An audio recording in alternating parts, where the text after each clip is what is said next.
Okay, hello, I'm Carleen Shaw, and I'm the president of the League of Women Voters of Jefferson County. Welcome to the Affordable Housing Forum, which is presented by both the League and the NAACP. And there was a survey done, oh dear, just for the update to the comprehensive plan, which they're working on again.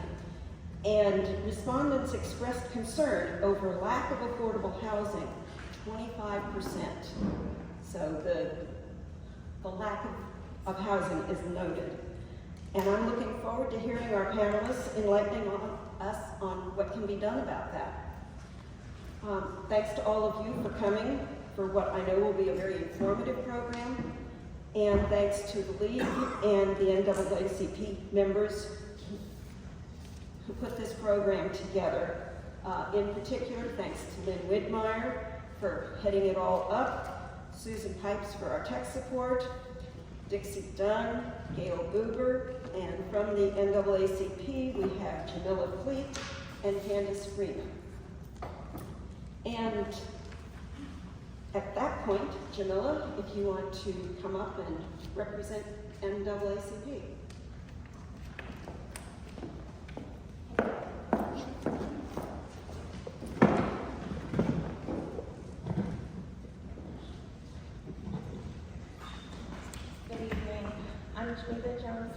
And I'm with, actually I volunteer at several different places, but the NAACP Economic Development Committee is kind of the hat I'm wearing tonight.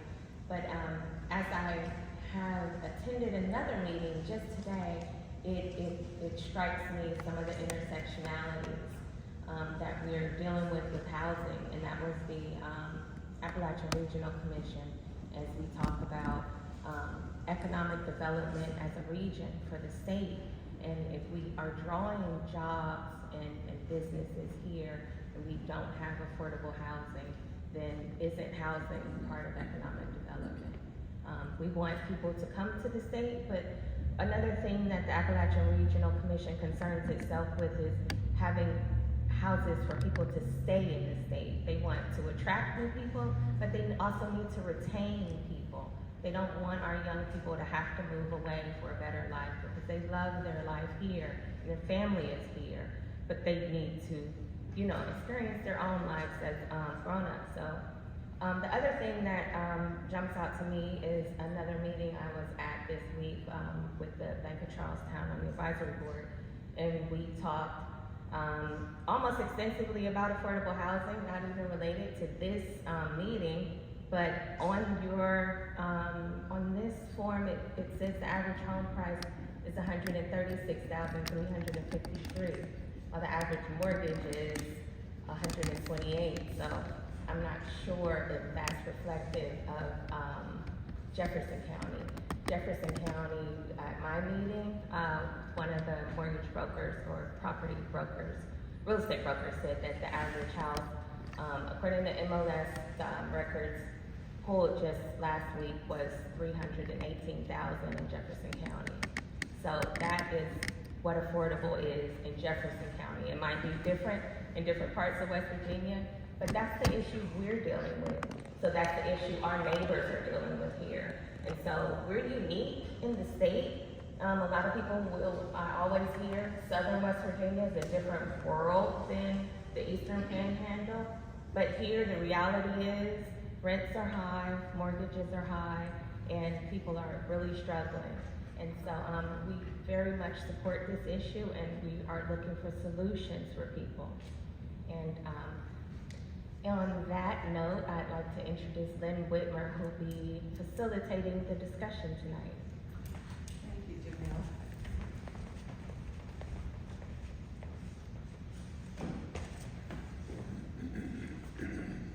Thank you all for coming out on such a drizzly, gray evening, but this topic is so important, as everyone has said. I think it's on everybody's mind.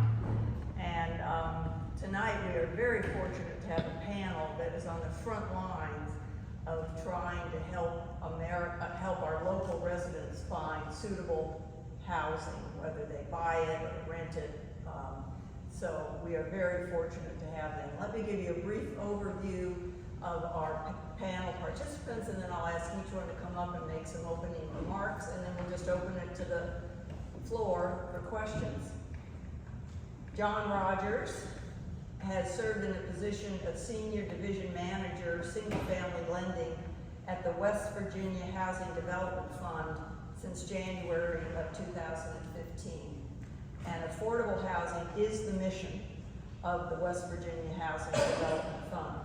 They have worked for more than 50 years to bring thousands of multifamily units online and to provide affordable mortgage loans to those pursuing the American dream of homeownership.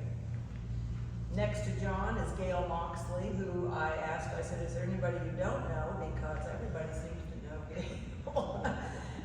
Is a vice president and mortgage banker with C&D Bank. And as a mortgage lender for more than 20 years, Gail enjoys helping her clients purchase their first home, build their dream home, or refinance a current home. Gail works with nonprofits that assist first-time home buyers with grant funds to help with the purchase of their new home. She also is on the Family Selection Committee for Habitat for Humanity, as well as an at-large member of the Home Consortium Council of the Eastern Panhandle. And sitting next to Gail is Margarita Garrido Cortez, known as Maggie. Better known as Maggie, has been with Telamon for 14 years and serves as the Housing Program Coordinator. The mission of Telamon is to disrupt the cycle of poverty by empowering families to overcome barriers to success. Telamon builds community partnerships to help many people in our community to find housing, including homeless veterans, people seeking transition housing, and people seeking to purchase a home. So we have got a terrific panel, and I'm going to step aside right now and ask John if you'd like to come up and tell us a few things before we get to questions. Thanks so much. I better go this Yes, way. we don't want to know accidents. Well, thank you all for the opportunity to be with you this evening. I appreciate it. Obviously, as we were talking earlier, it'd be nice if the weather was a little nicer. We could have got out and seen a little bit today, but I make my way over here from time to time, and obviously do recognize the numbers that you were telling us, or that this document that I put out there is, of course, statewide averages, and you guys bust the averages all to pieces, and there are goods and bad. You know, there's good and bad about that, is what I would say. But we do have some solutions on some of the challenges, certainly that I heard about. But as Lynn noted, I do represent the West Virginia Housing Development Fund. We're the state housing finance agency, and we've been providing affordable housing solutions in West Virginia since 1969. Next year's our 55th anniversary. I can do that math. We were created by the legislature in 1969, and since then we've provided more than $4.5 billion worth of financing for more than 165,000 affordable housing units. Now that does include multifamily units, and we work with developers in the creation of rental housing, but my expertise is in home ownership, and that's really what will be the focus of what I've discussed with you this evening. At the core, we are the state's mortgage company, but we operate independently from the state. We receive no tax dollars from the state, and we're totally self-supporting. We aren't HUD, which of course is run by the federal government, and we aren't the place where you come for a free house. We get that pretty regularly, to be honest with you. I don't know where you go to get free houses, but a lot of people seem to think that we're the place that has those free houses. What we do is make loans to West Virginians to buy houses. Often their first house, but it doesn't necessarily have to be their first house. Sometimes it's their second house, their moving up house, as we call it. One of our programs is called Moving Up. We make loans to people buying that home, and And so using the term first-time home buyers, the definition of first-time home buyer is a little bit of a misnomer. The sort of the rules, and Lynn and I talked a little bit about that before we got started. I put out, one of the handouts I put out is this one. It's a really important one here. It has income limits and house price limits, and it also has something called targeted and non-targeted counties. And the rules for all of this come from the IRS, because the IRS helps create the program, creates the law around which we create our programs, our first-time home buyer programs. And so the rules come from the IRS, and that's no fun, but it's where they come from. And essentially the IRS designates certain counties as developed or undeveloped, or underdeveloped, less developed. And so those counties that are non-targeted are, of course, those that are more developed and don't need as much assistance from the IRS's perspective. And so Berkeley, Jefferson, and Morgan are all on that non-targeted county list. And what that means is that you do have to be a first-time home buyer, but again, that misnomer is that it really just means that you can't have owned a home for the prior 3 years. So if you own one, you sold it, and you've not had title to a house for 3 years, you're a first-time home buyer again. Really important definition. Obviously, the counties on the targeted side, you could have sold a house yesterday, and you're still a first-time home buyer by the definition of our program. And then what you also see if you look closely at that form, it is really a little bit higher incomes and certainly a lot higher house prices for those targeted counties. It's really, again, federal government from a policy perspective trying to spur development. So that's what's going on there. We make the loans that we make primarily through our lending partners. And one of them is right here with me, Gail from CMB. And Gail and I have been doing this for a few years together. If you look at our website, so for the most part, we don't make loans directly. There's a little bit of a carve out where we will, if somebody calls us and says, I can't find a lender in my area, I don't like the lender in my area, they're mean, but that doesn't happen over here, obviously. But you can imagine, you guys know the state pretty well, there are a lot of parts of the state that are underserved by banks and mortgage companies and such. Technology in the last years has helped that, and so we're doing less and less of that direct lending. And so, more than 95% of the loans that we make are originated by our lending partners. And so to find them, you go to our website, WVHDF.com. You'll see it on some of the materials I have. This is another important handout here, this one, that talks about our single-family program. Those are on the table back there. If you don't have one of those, please grab one of them. It gives a lot of the information that I'm talking about here this evening.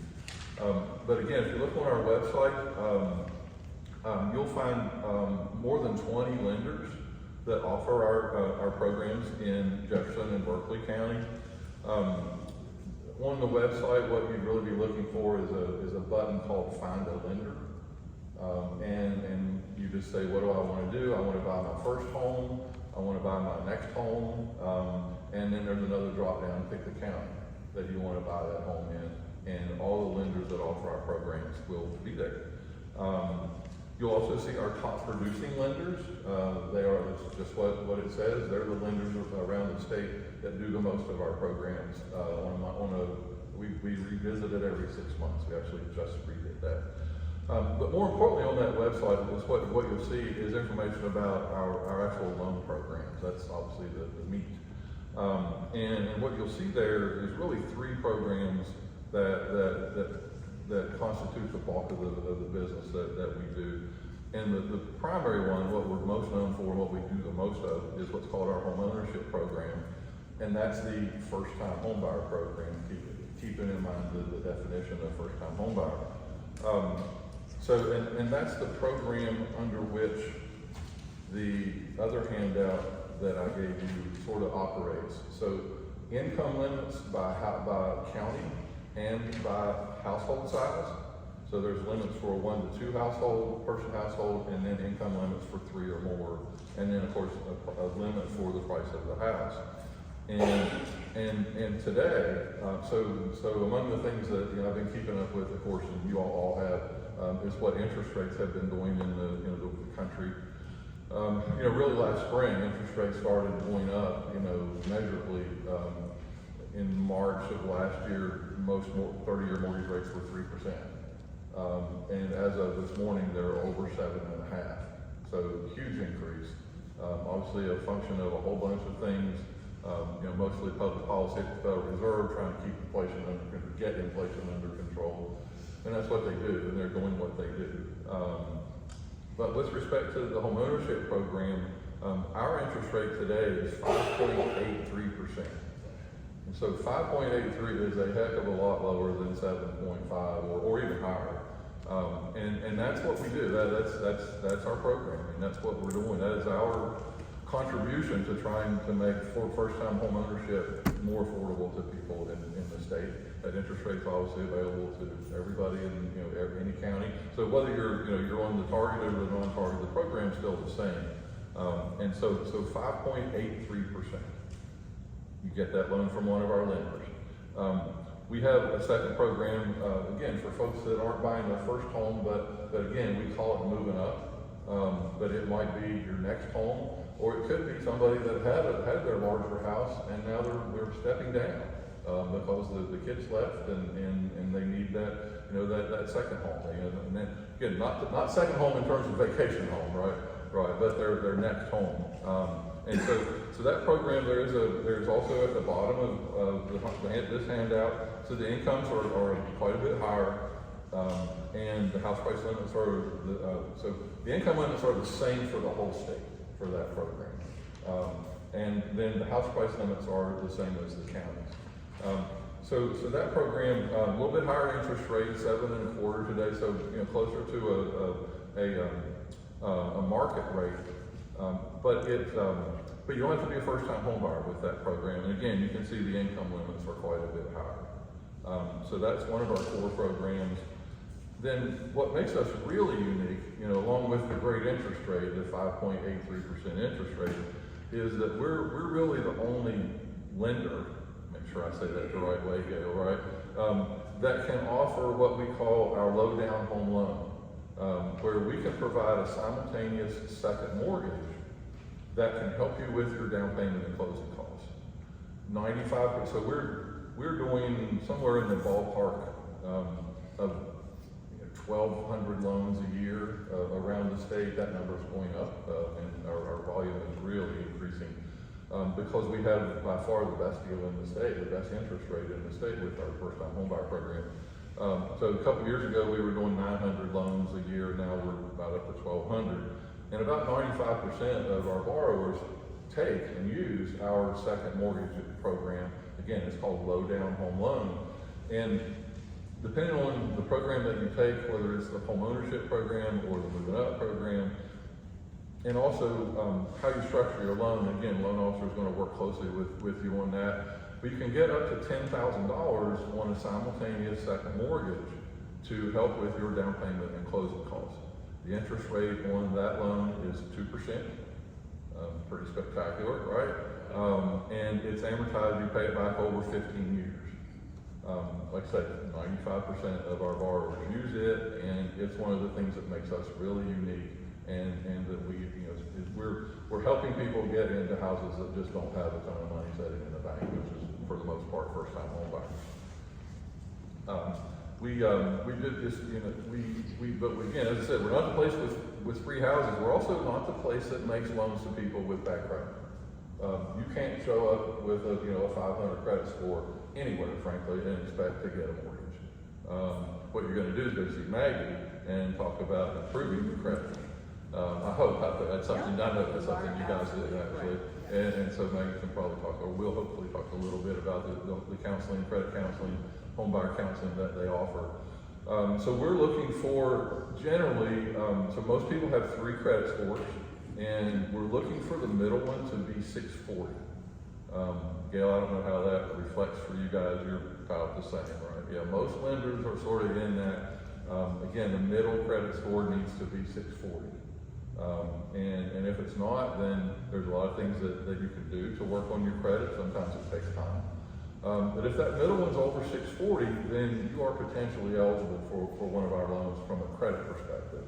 Obviously, you got to have your debts in line as well. You can't have, an unlimited amount of debt. You need to be able to afford the payment that you want.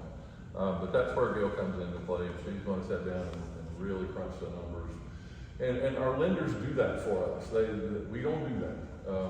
You talk to the loan officer, she explains the program, and tells you if you're eligible for our program. And if you are, then she goes on her handy computer and sends us a little love note that says, I'm reserving a loan for my customer in Jefferson County. And we set aside $335,000 for you, right, in Jefferson County.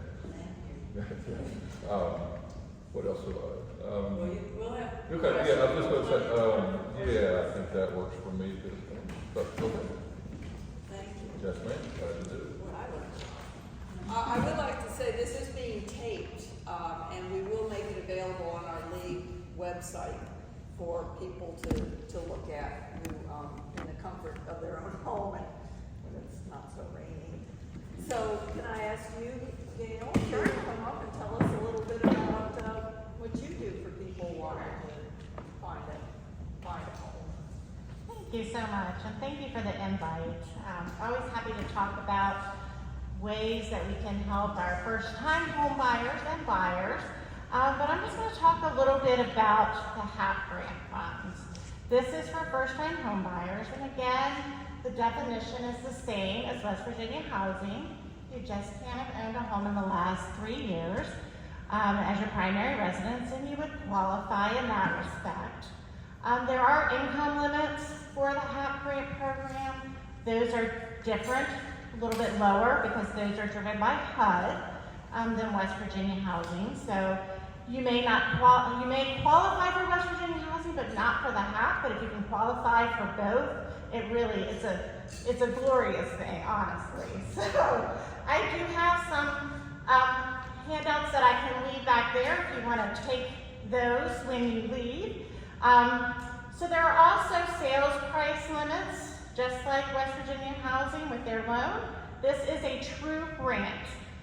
Home buyers can get up to $14,500 in a grant, so that would help with down payment assistance, closing costs, whatever they need that for. It is 0% interest basically, and that is forgiven after 5 years, as long as the homeowner lives in the house for 5 years, that is forgiven.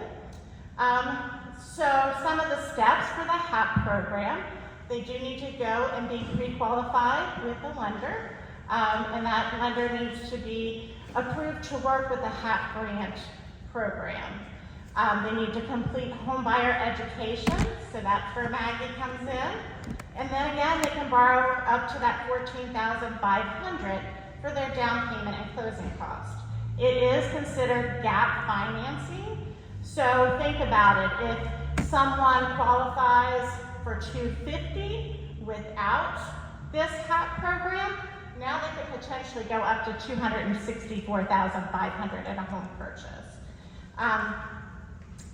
So they have to have at least $500 of their own funds, so they have to have a little bit into the pot. But just for example, I didn't give my handouts out ahead of time, so I'm going to share some of the information. Jefferson County, the income limit for one person is $64,550. For 2 persons, it's $73,750. 3 persons, it's $82,950. And this is household income, so you count all of the household income in the house. So pretty generous there, right? Berkeley County is a little bit lower. Again, these are all based on HUD. For one person, income limit is $42,700. 2 persons, $48,800. 3 persons, $54,900. Some of the house price limits for Jefferson County, it is $285,000 is the maximum for existing homes. $330,000 $237 for new homes is the house price limit. Berkeley County, again, a little bit lower at $247 for existing and $292.8 for new homes. There is a separate inspection on this, so the home buyer is going to get an appraisal. They may get their own home inspection, and then they're going to have somebody come out from the HAP program to make sure that the home meets building codes, county codes, that sort of thing. Really a lot of safety issues there. I've done this program a good amount, and there's usually really never a major issue that can't be corrected. So good to have that to protect our first-time home buyers because it is their first home and they don't have a lot of cash in their bank accounts. So don't want them getting into something that could potentially be an issue right off the bat. So just a little bit of history on the Eastern Panhandle Home Consortium that oversees this program. It has been in operation for 15 years. They have assisted 339 first-time home buyers for a total of a little over 4.7 million. So awesome funds out there available. There's plenty of money in all three counties, Eastern, West Virginia, of course, Morgan, Berkeley, and Jefferson counties are all eligible. I do have a little bit of information on local market insights. This was provided by one of our local realtors. In August for Jefferson County, this is just August, the median sold price is $355,750. So we're looking at 135 as an average for the state for Jefferson County, and that may be over a year. So we may not be comparing apples to apples, but just some interesting facts there. Berkeley County for August was $292,900. So that is the HAP grant. Again, remember it is up to $14,500, so it does help people get into that house by giving that grant funds. Of course, we're always looking at ways to, promote affordable housing, and, really, there could be other options out there that we really need to look at. And hopefully, this group maybe can be a part of that process to, find a developer, somebody that would be willing to build those smaller homes, those smaller price homes. So that would be my wish and my hope. But anyway, that's what I have to talk about. So thank you. Thank you. Well, it's very encouraging to hear these bright notes in an otherwise gloomy residential landscape. And Maggie, you have more good news to share with us? Sure.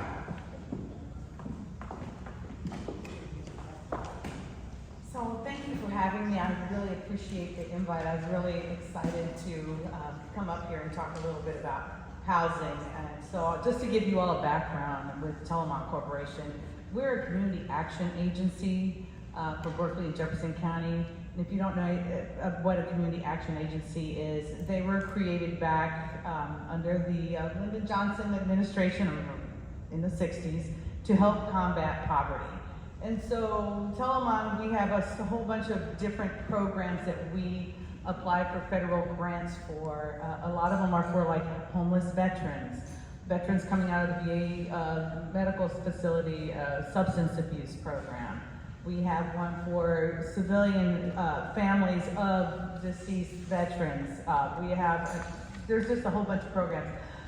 I work for the Housing and Financial Empowerment Center piece of it. So what I have is 3 HUD certified housing counselors, and they get extensive training every year on how to do foreclosure prevention, how to improve your credit. We teach the homebuyer education program. It's a 2-night class that supports the HAP program that Gail was talking about. Nancy Strine from the city of Martinsburg really likes for people to come in person to really be able to talk candidly, face to face, and ask questions. And she comes on the first night and answers questions about that very program where people can get that $14,500. So my piece is more of the education part, as far as educating folks on fair housing rights, tenant rights and responsibilities. And we do also have a piece under my supervision of the emergency assistance piece, which is primarily focused for rentals. So I know we're talking about affordable housing, and so I want to just touch base on renting, because not everybody is ready to buy a home right now. And as John mentioned, that interest rate, you know, thank goodness for West Virginia Housing, because they've got the 5.5, but everybody else is really, you know, it's 7.5. And I'm sure that everyone here is aware that the rental market is super hot. There's a lack of inventory right now, you know, and so as I was preparing for this evening, I wanted to learn more about what could be done as far as affordable housing, right? And so I found information on the Affordable Housing Credit Improvement Act, which I'll touch base here after a few minutes. It has a lot of bipartisan support, but it's kind of a complicated tax IRS kind of thing too, but it supports someone investing in our communities to build affordable housing.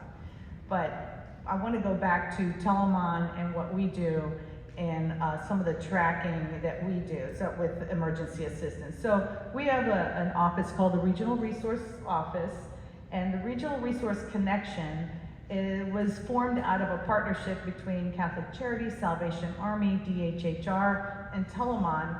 And what it has become kind of a clearinghouse, where if someone applies for emergency assistance, says, oh, I have an electric termination and I'm past due my rent 1 month and the second month is coming, I need help. So the client would go through the DHHR and they would get screened for emergency assistance through the state, because we want to always ask the state for help first, because they have a little bit more federal funds to support that. If they don't qualify for that, then they would get a referral and they would send them to us, to the Regional Resource Connection, my team of 2. And we cover Berkeley, Jefferson, and we just recently took on Morgan County. And so after they've been screened through DHHR, they come to us and we talk to all the partners that we've built in our community to help meet that emergency need, right? Because right now, you know, after the Mountaineer Rental Assistance Program ended, we've seen a rise in evictions, people losing housing, and a lot of calls for homelessness. So each month we track how many families we see every single month, and how many dollars they requested for certain things. And so I wanted to share with you in January.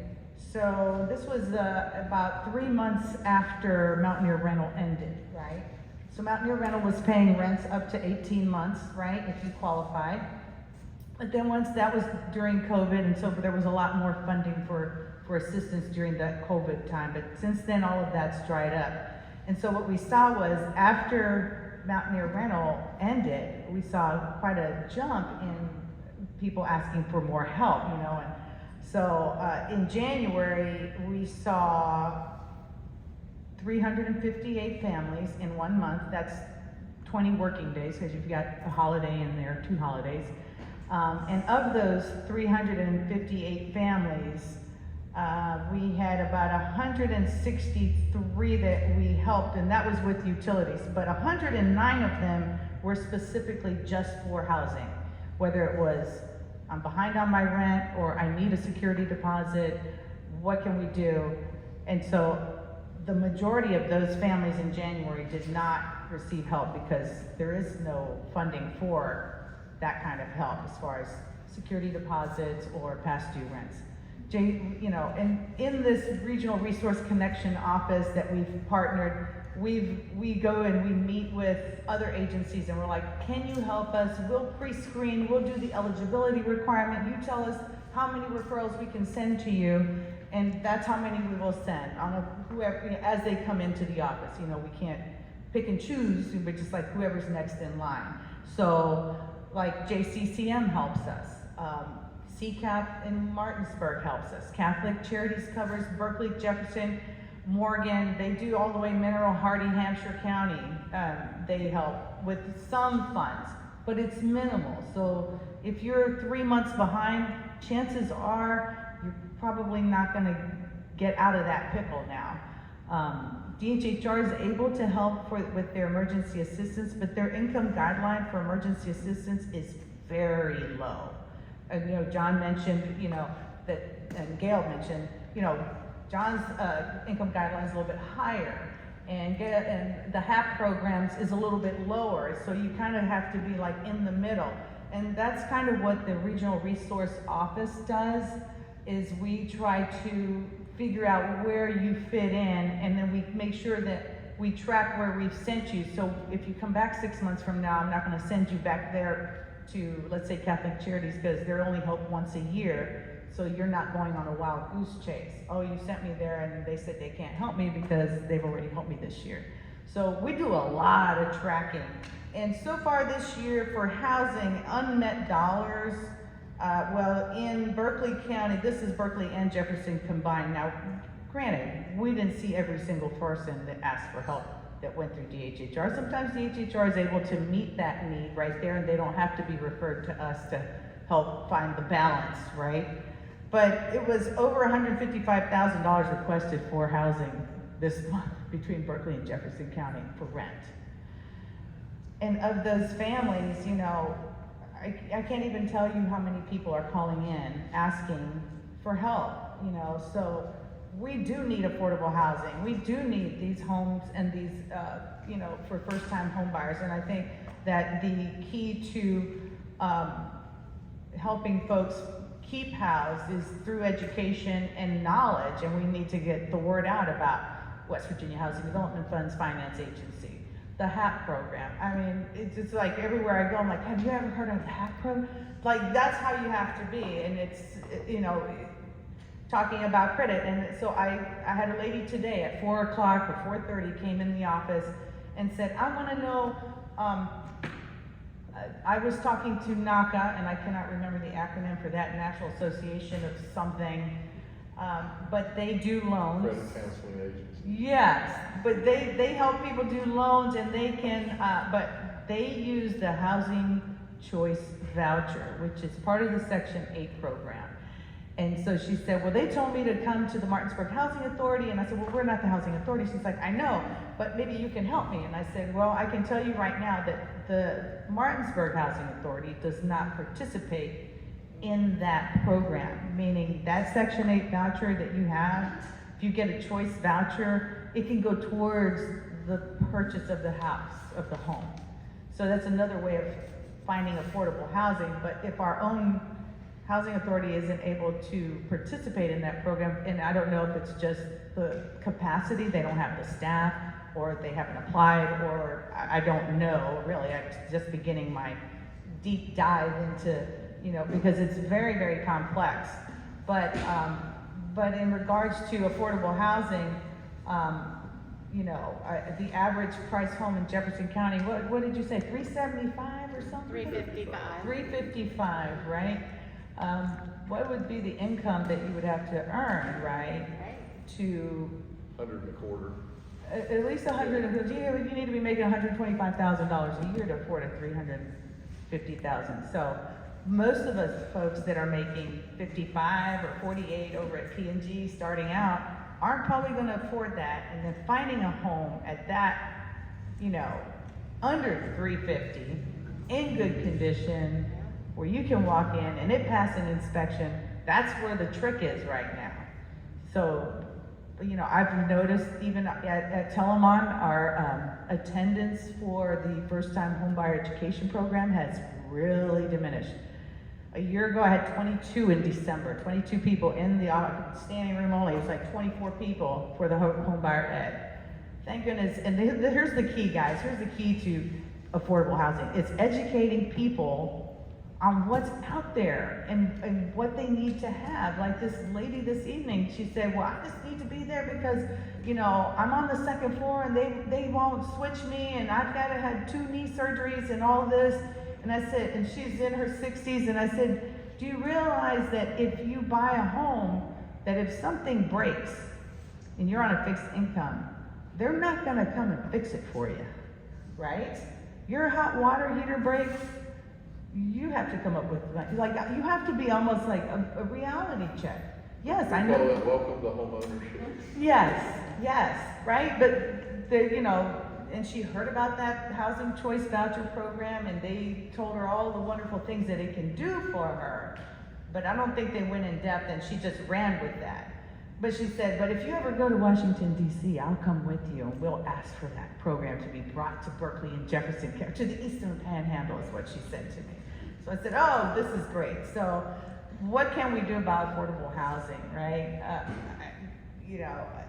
I looked up, there's an action campaign that has a lot of bipartisan support. It's the Affordable Housing Credit Improvement Act. It offers tax credits for people who want to invest in building affordable housing. Because at the end of the day, wouldn't it be nice if we all made $150,000 a year or 125? Can I get an amen, right? I'm preaching to the choir right now. But the reality is guess what? We still need people working at Walmart. We still need people working at Sheetz.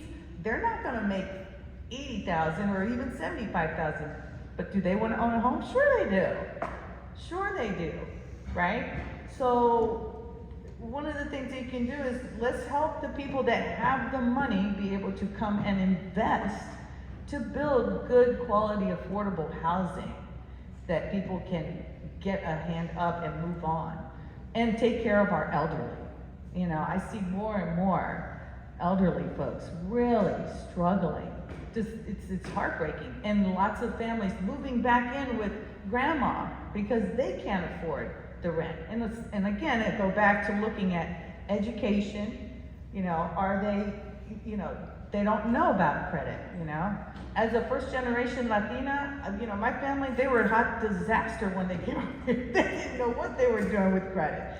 And it wasn't until I started working at Telemon 14 years ago to learn more about finance, and it was a game changer for me because I'd lived always my whole life paycheck to paycheck, didn't know anything about credit, wrecked my credit, had like 20 credit cards when I was 19 years old in the 80s, you know, so, but here we are. So that's my piece of this, and I appreciate y'all's time. And I only brought one of these flyers, but if you Google it, it's in there, so you should support that. We'll try to put it on our big website. Okay. Well, let's just give them a quick round of applause.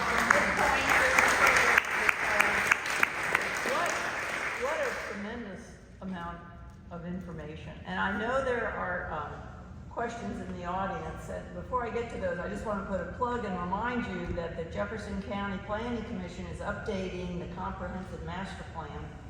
And as was noted at these work sessions, 25% of the attendees said affordable housing was a top issue. And on the supply side, that means getting different types of units at different levels of cost and rental into this county. So be involved in the comprehensive plan. So I'm just going to take this off and ask people, are there questions? And yes, the gentleman who looks remarkably like my husband. Good evening, I'm Ron Woodmeyer. Thank you, speakers, for your information. I have a question. Each of you, when you presented your positions, spoke of a financial window that was the interest for your applicants. Are there any other windows that are relevant for other than the financial windows? For example, immigrants, for example, veterans, for example, minorities. Are they ordered, are applicants ordered in those fashions also? I'm just going to pass this. Sure, we'll just go to order. You guys can hear me. Yeah. So, Ron, real simply, the short answer is no, because there's a whole bunch of laws, one of which is tattooed on Maggie's wrist there, that says that we can't make preferences, actually, with respect to buying a home and making a loan. So everybody's got the same shot at the same time. Our programs are never not open to everybody that's eligible. Yeah. So maybe with that, in regards to veterans, you know, they have VA loans that are pretty sweet, I think, you know, as far as the back end ratios, right, the debt to income ratio. So it does kind of give them a little bit better opportunity, or, to maybe purchase a home, because when you look at their debt to income ratio, like an FHA loan, the debt to income ratio is what, 31%? Or 30, no, it's 31 unless they raised it. But like with the VA loan, it can be 40, 41. I've seen them let them go as high as like 40, 15. They're coming to you as an application that is reduced as a result of being a veteran and programs that have gotten elsewhere. No, it's not So- that they're reduced. Go ahead. Yeah, I mean, so there's VA loans for veterans that can maybe go up above a certain qualifying, what we call debts divided into income. But with West Virginia Housing, they will go up to 50%. Yeah, you can get it. The grant is a little bit tighter than that, just because, we look at different qualifications, but, the VA loan is great. That interest rate is probably gonna be higher than the West Virginia Housing, so I'll put a plug in for the West Virginia Housing again. Actually, no, let me correct you on that one. So the primary advantage of the VA loan is a veteran doesn't have to have a down payment. Right, That is the main advantage of a veteran, a VA loan. You don't have to have a down payment. And the VA allows that. Where the money comes from is separate from the rules about the program. So the money comes from us still. You can get a loan from us that is a VA loan. Right. And the interest rate's still gonna be the 5.83%, and you don't have to have a down payment. The same is actually also true of USDA loans in all of Berkeley, Jefferson counties, except the city of Martinsburg. So the area outside of the city of Martinsburg is eligible for USDA. And again, you're really getting into the weeds, some of what we're talking about. Yeah. I don't want to scare Right. people from it. But that's where your loan officer is going to sit down and say, they know all the programs, they know all the rules, and they're going to say, this one fits your circumstances best. My name's Annette Van Helsing. I hope you can hear me, because I have to, so I don't know. I am. You have to come to the court. I'm also a member of the Home Consortium, and at one time I was the secretary of a nonprofit called the Partnership for Affordable Housing. And so I'm going to talk about another source of money, not for individuals. The partnership dissolved a number of years ago, and we set up a grant program at the Community Foundation, which is located in Martinsburg, which makes grants for housing purposes to towns, nonprofits, for-profits, not individuals, for development or work with housing. So for instance, Telemon, I'm just going to give an example, could apply for some of this money to use for security deposits in Jefferson County. The deal is it has to be in Jefferson County. We'd be happy to. Also, if there was a developer who wanted to do a feasibility study, but didn't have them, didn't want to put some money up front, he could apply for money. So it's a source of money. I'm not sure of the dates when the Community Foundation opens up the program, but I just wanted you all to know about it because I do think it's important. And I know that the Community Ministries has used the money, but I don't know of any other organization in the county that has. NAACP could use the money. You know, or it basically follows the HUD rules. So you look at what the HUD rules are, and you know that's a type of, like a home repair program. That's a possibility, run by a church or nonprofit. So And now give the name of that organization it's again, it's you would contact. Community Foundation of the Eastern Panhandle Community Foundation. It's located in Yeah, City Martinsburg. Source, Virginia. And then I had a question for you. Do you still do commitments to developers? We don't. You don't? No, we don't. We have a number of programs for developers. But they're Mo- rental. They are, yeah, they absolutely are, on the, you're exactly right, on the rental side, yeah. Yes, sir. My name is Bob Anderson from the city of Ranson. I try to follow the chart where if you have, say, 3 people in that home, you want to apply for a loan, you have to use the combined income. What if only one person is paying for that mortgage? That is a great question. So, and it's actually a little bit, I heard another description of that earlier. Maybe Gail, it was with you about your grant program. Yeah. So, if one person has enough income to qualify for the loan on their own, then we can exclude the income from the other, let's say the spouse. And it won't put you over the income limit. So the person applying, but they have to be able to, qualify for the loan on their own income. And they're the only ones on the I'm trying to deed. go by the number of people based on, in other words, the value of the home I want to purchase is probably outside my limits. And if I'm the only one applying for the loan, money, the only one to be on the loan, how do I reach that goal? In other words, say my income is $80,000 and I want to buy a $300,000 home, but I have to have 120 to qualify. How do I put that together?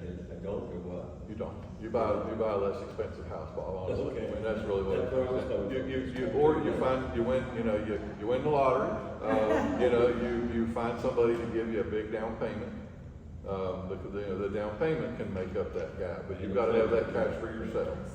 But really, it's the old rule of thumb, and it's sort of still in play. Gail, would you agree with this? Is look at a house that's not more than 3 times your income.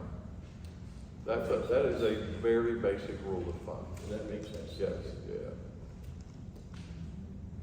Any other questions? Yes, Lynette. So we want to buy an apartment building. Do we need to combine everyone's income who would be involved in that? Or can it just be one individual buy the apartment building and just rent it out? So you can't talk to me about buying an apartment building. I can't. It's single family. Yeah. It's only single family? Yes, Yeah. ma'am. There'd be individual apartments for single families. Are they Yeah, gonna be yeah, I mean, they have condos? Are to you be- gonna sell each individual unit? So they have to be Yeah. titled separately. They have to be like, you'd have to subdivide the building, actually, sort of like townhouses. Condos are possible. Condos are a whole other animal. With condos, you actually own a space in the air. So you don't own the land underneath the condo. Townhouses, you typically own the land that's underneath the structure. Good. Did you say you do have multi-family programs, it's just not what you do? Well, we work with developers all over the state that develop affordable housing. They're doing 48-unit projects and 24-unit projects and that kind of thing. In particular, something called the Low-Income Housing Tax Credit Program. That's the largest affordable rental development program in the country. And we get millions of dollars from the Treasury Department every year and build. These are very experienced multifamily real estate developers who are building affordable housing all over the state. Are you saying that we aren't experienced? No, I'm saying that. Yeah. What is happening, before I get to Randy, what's happening in the Eastern Panhandle in terms of those types of construction? Nobody's using that program over here. Gail and I were talking about that earlier because what we see is that the dollars go really, for better or worse, go south of I-64 because the price to build, a 24-unit rental project can't be supported by the rents that they charge. And so that's where there's actually tax credits. We heard the term tax credits earlier. Right. So the tax credits come into play and they help bring the rents down. And so again, affordability is relative. But what we see from the developers we work with is that those subsidies aren't as utilized over here because builders say they can build it and charge the rent that they need to afford to build it. Randy? Since we're on the subject, I brought a list of the 357, I think, really quite nice affordable apartments that are already in existence in Jefferson County. You can Google it if you don't get a copy of my list. But some of them are income-based, some of them are just reasonably priced. But they're out there, and most of them are pretty nice. And it's a good way to save money, I imagine, if you're saving up Michelle? I'd like to make a comment about this apartments. I have a granddaughter who's been living with us for 5 years, trying to get her into those apartments. Oh, no. So, when we check, she's, a year wait, or, it's a long period of time. But we have been looking for an apartment, and I have to say, thank God, I am not in this predicament. I'm a nurse, make very good money. I could hardly afford, if I was on my own, to pay the rents that I see that people are being charged for not fancy apartments. And they go like this, because we jump on them and either she doesn't make enough or she makes too much for somebody assisted. And we talk about the cliff all the time. And what happens is you have to make a certain amount of money to qualify for these apartments. As soon as you go over, you lose your child care, your health insurance, and everything, and it makes it so people can't afford to get a raise, and they have to take these low-income jobs. Well, housing becomes a real issue with all of that, because you can't afford $1,200 a month rent when you're making $15 an hour. So, affordable housing, if you can buy a house these days, thank God I own a house, and I bought it back in 2004, because I think I would have a hard time buying a house these days, and I don't know how young people are doing it. And I think one of the problems with Eastern Panhandle is people in Washington who make really good money have turned Jefferson County into a veteran community, and so they can afford to buy the houses because they're making big bucks on the other side of the mountain. People that live over here do not make that kind of income. And so it's really screwing the people in West Virginia and Eastern Panhandle. And I think that's somehow the problem that we need to solve. And let me ask our illustrious panel, what are your thoughts on solving this dilemma? Got any suggestions? Well, unfortunately, work from home is gonna make that worse. Working from home is gonna make that worse.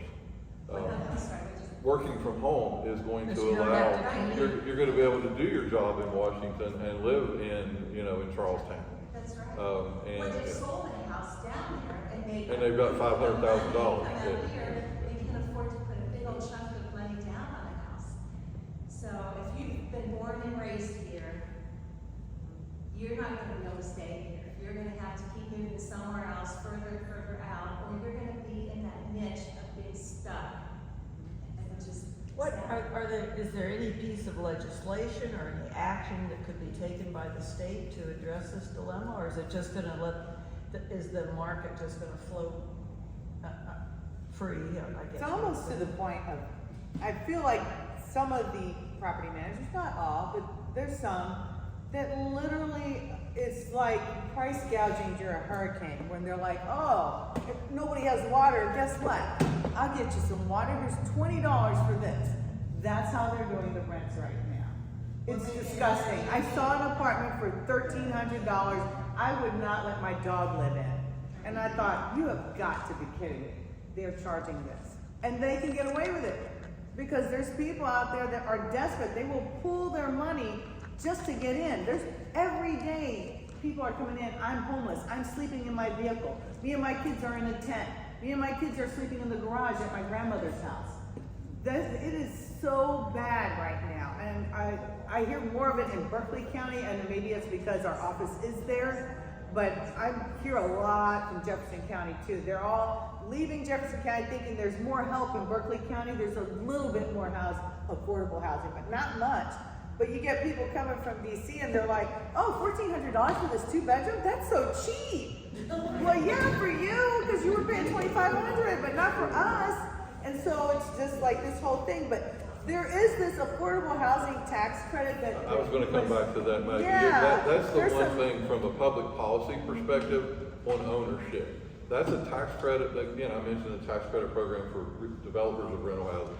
That is something that's out there, a piece of legislation that's proposed that would give tax credit to builders that are building housing for ownership. And is it just builders, or is it somebody buying an existing? No, it's for builders to build the houses. To invest. Yes, for builders to build the houses. It is out there floating around as a proposed legislation. At the national level? It is. No, this is it is, where is it? Senate Bill 1557, House of Representatives 3238, comprehensive legislation to expand and strengthen low-income housing tax credit or housing credit, is the nation's most powerful tool to encourage private investment in development and preservation of affordable housing. Because that's the other thing about affordable housing. Some of these are coming on their 30-year anniversary when all of a sudden they don't have to provide income-based housing, which means they can start charging fair market rent. So now you've lost another building or another set of apartment buildings that can do income-based. It could be Senior Towers, or it could be Roberts Gardens, Apple Tree. Now, one of the things that I know that they're doing here, at least at Apple Tree Garden Apartments, is they have something called the Family Self-Sufficiency Program. And they just hired a coordinator that I just met with about 2 weeks ago. And that program, because you're right, sometimes when you get into income-based housing, it almost makes you have to stay in poverty and doesn't really propel you to do better because, well, hell, that 50-cent raise, I'm gonna lose my SNAP benefits, and that 50-cent raise isn't gonna cover $250 worth of groceries that I was getting help with. So I don't want to improve my situation, I'm just gonna stay stuck, right? And I really think that sometimes that's why people are miserable in income-based housing. So this Family Self-Sufficiency Program, what they can do is you can stay in your income-based housing unit, but you gotta go get a better paying job. You gotta try and better yourself. And any money that you make over and above, it goes into escrow, right? You can be in the program for 5 years, right? You have to take homebuyer education, you have to take a budgeting class, you have to do credit counseling, and that's where Telemon's coming in. So we're gonna be working with them when they get a group of individuals that want to sign up for this program. So let's say I have a mom and 2 kids at Apple Tree and she works at Sheets, but she's like, oh my gosh, you mean I can go get a better paying job and I won't have to get kicked out and I can save my money? Yes, that's what you can, that's the kind of stuff if you want to keep, because really income-based housing should have been really more to, as a hand up, right? To help you get over a hard patch and okay, you're going to start making. The problem is that, you know, going from $15 to $25 an hour is not an easy jump for most of us to make. Especially, you know, if you don't have any education or any trade skills, it might be difficult. But this way, you know, as you're going in that program, they're gonna help you, like, do you need resume building? Do you wanna do mock interviews? Do you wanna go back to school? And while you do that, so that once you start making more money, you know, typically income-based housing, as soon as you get a raise, guess what? We're gonna raise your rent too. So you're really just kind of treading water like this, you know? You're not really going anywhere unless you make a big jump and then they're like, get out. You make too much, right? Good luck finding something for you and your 2 kids. Can I Yes. I was just gonna make a suggestion to have a panel of our legislators at one of your all's meetings. They're the. This gentleman too had a question. Yeah. But that's No, I great. just was making a suggestion. That's a good suggestion. Is there any way that a builder that's going to build affordable housing can get something limited as compared to like $1 million development, $1 million homes where we'll build houses for around $300,000? Take the planning commission. Well, I'm not. Your experience. Well, I can give you my experience from Montgomery County, Maryland. And in Montgomery County, Maryland, every developer who builds more than 50 units has to provide moderately priced dwelling units. They get a density bonus, which I think is fair, and Annette practically administered the program. I work with the program. Right, so that the developers get a density bonus, and then the affordable housing, then a portion of it can go to the Housing Opportunities Commission, so it stays affordable forever. And it's a hugely successful program because the developers get a density increase. The moderately priced dwelling units, they're scattered through the subdivision. They get a change in housing type, maybe instead of all single family, they can now introduce townhouses to get more density.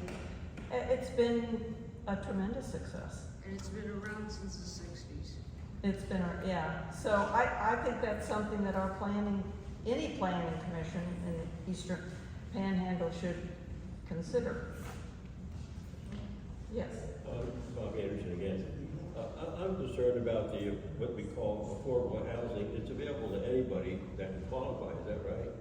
Because in Ranson, our recent survey shows that over 60% of the houses are rental houses. So with all single-family homes, there are rentals, not that many homeowners in the city of Ranson. And I think when the people bring in affordable housing, the average Joe can't afford them, but investors can. And they So they just turn buy around them and all buy up, them, don't they? And they rent them out for $1,800 to $2,000 a month, and people still can't afford to get in. But it's a dilemma. And I don't know, does affordable housing limit the type of person who can buy? When I say type, I'm talking Yes. about investors as opposed to. It does. It does? It does, yeah. You can't come in and, you know, say, oh, I'm gonna buy all 18 houses you just built for affordable housing, and now I'm gonna sell them, I'm gonna rent them out for, you know, $2,000 a month now, and nobody can afford them, you know. There is restrictions on that. And you can only, you know, do income-based, you can do a certain amount income-based, and you can have a certain little part that's actually fair market, you know. Again, like you can't have people making 80,000 going into income-based, you know. That's Somebody's calling in for a loan. No. Dixie? Okay. Well, 30 years ago, we came out here and we bought our home. And the reason we came out here was just $100,000 cheaper to buy out here than it was like in Frederick. Sure. But part of that was there was nothing in Jefferson County that would allow me to live here. So I had to go working in Maryland or Virginia or DC in order to make enough. So I think part of it is bringing industry in, but then nobody here wants industry because it's going to mess up the atmosphere and everything else. So you kind of have to catch 22 of, you know, people that buy houses here, there are no jobs locally that they can afford, you know, afford the housing. So, I mean, thank God we can now pay off our house, so we don't have a mortgage. But, so it is kind of frustrating, you know. And of course, 40 years ago, they were just talking about working from home, and it was like, oh yeah, you work at home, you sit on the couch and eat bonbons and watch football, you know, which is not true. The scariest part about the whole conversation is when people say their grown children move back with them. Woo. I see that a lot. I'm seeing that a Abby? lot. I wanted to ask Maggie, just out of curiosity, what kind of money do people have to have for a security deposit? 1 month, 2 months rent?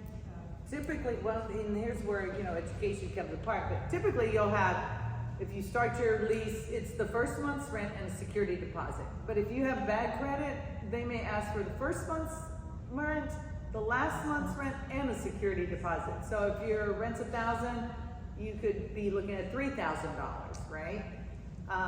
You know, the McKinney-Vento Act, you know, I was working with Hal Van Meter. Is he here tonight? I thought he was gonna, no, maybe not. He's with the attendance office at Berkeley County Schools. So he called me up in January, said, I have a little bit of money that can help do eviction prevention, but they have to have kids enrolled in Berkeley County schools, right? And I said, well, how much money you got? Because I got a lot of people. Got a lot of people, right? He said, well, I'll let you know when it's ready and we can do this. So February came. Towards the end of February, he's like, hey, we can do it. I said, are you ready? Because when I tell you, I can overwhelm you with the amount of people. Like I added up all the people from January to today. It was over 661 families that asked for help with rent or security deposit or both. And I don't even want to say the number how many people went without any help because they had already exhausted everything that we could throw at them and it just wasn't going to happen. So he said, well, I said, and here's the other thing, Hal, we got to cap it. Because I got people coming in asking for $5,000, $6,000. Their rents are $1,800 over at Spring Mills, you know. They're at Trace Apartments, that's, $1,500 for a 1 bedroom, you know. So he said, oh, let's do it for $2,000. I thought he was gonna die because I was every day, because my job was to get the W-9 and talk to the property manager and talk to the family and do you have a job? What's your plan moving forward? Because we gotta have a plan. Okay, you need to come to my budgeting class, you need to meet with a housing counselor. Like, we can't, trying to provide some education moving forward. We did it with Mountaineer Rental as well, but we jumped in on that at the end when I was like, ding dong, don't just help them apply, make them see the housing counselors, make them take a budgeting class. So we did that, and I think we did quite a bit. And now through the West Virginia Housing, we're doing the Homeowner Assistance Rescue, which is the foreclosure prevention. And let me tell you, your people are amazing. I call it a Hail Mary. Somebody came and said their house was going up for auction today at 11 a.m. on the Berkeley County steps, courthouse steps. And that was Friday, and somehow, I don't know, I was like dialing for dollars on the phone with the legal aid, with Mountaineer Justice, with the lender, with the attorneys, and I don't know how we did it, but we got it just to hold off on the sale. Yeah, so there's a COVID connection there, of course. Right. So that's the homeowner rescue program, West Virginia Homeowner Rescue Program, that helps people that have a COVID shortfall. So somehow COVID's affected their income. Is really what it's sort of like the rental assistance program, but this is for people that own a house that will pay up to $20,000 in mortgage payments. But again, you have to show, to demonstrate you have some type of a shortfall as part of the COVID, and we'll pay your mortgage payments. I think there was a question. Yeah, I wanted to bounce off what we used about young people not being able to afford places. The one program we mentioned was for builders. Are there programs out there for young people that, look at the housing market and can't afford it? As far as helping to finance purchasing a home, or what? Just any, like at the beginning we mentioned, like retaining people in the area. It's something we want to be doing. Just programs for, I guess, young people to be able to afford, like, be first-time homebuyers. So his program, and Gail with the homeowner, the HAF program, the Homeowner Assistance Fund, that's the down payment assistance. I see a lot of young people typically use this program right here, because they're the ones starting out. Yeah, if you don't have this brochure, get this brochure, read about it, find one of the lenders that's listed on our website. Like I say, you're looking at one of them right here. And again, we're gonna have the best interest rate, and we're gonna have down payment assistance. It's almost 2% lower than what you would get if you weren't a first-time home buyer, if you go through the West Virginia Housing Development Fund. Let's take one more question, and then we'll break, and then I'm sure our panelists will be happy to talk to you individually. You mentioned that your program is also able to be used with the DA loan. Yes, ma'am. Is it also able to be used with like USDA 502? There's two versions of we're gonna get in the weeds a little bit here. There's two versions of the 502 program, and it's impressive that you know that term. There's one for low income folks, and USDA makes those loans directly. You call the USDA office, and so there's income limits in that program, and if you're below a certain income limit, you go to USDA directly. That's the U.S. Department of Agriculture. Yes, ma'am. Yeah, and if you're over that, then you use the USDA part. So use the USDA program as sort of a mortgage insurance program. So it works with our program sort of together. Yeah, and again, income limits drive which one of those programs that you find yourself in. We wrap it. Yeah.